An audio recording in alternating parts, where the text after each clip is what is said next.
পবিত্র নগরী মক্কায় অবস্থিত সকল প্রবাসী বাংলাদেশি এবং মুসলিম উম্মার জন্য সুখবর। প্রায় ৩ মাস বন্ধ থাকার পর অবশেষে আগামী রোববার থেকে কঠোর স্বাস্থ্যবিধি মেনে পবিত্র নগরী মক্কার ১৫০০ মসজিদ খুলে দিচ্ছে সৌদি আরব সরকার। গত মাসে সৌদি আরবের অন্যান্য শহরের মসজিদ খুলে দেওয়া হলেও মক্কার মসজিদ সাধারণ জনগণের জন্য বন্ধ ছিল।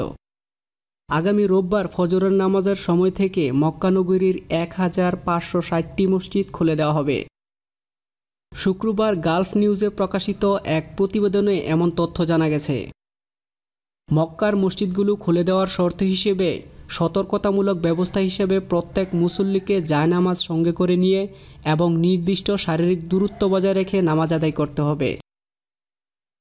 ইসলামিক অ্যাফেয়ার্স মিনিস্ট্রি মক্কার মসজিদগুলোতে সাধারণ মুসল্লিদের জন্য নামাজ বন্ধ থাকাকালীন প্রতিটি মসজিদ জীবাণুমুক্ত এবং পরিষ্কার পরিচ্ছন্ন করার জন্য নির্দিষ্ট প্রতিষ্ঠানকে নিয়োগ দিয়েছিল।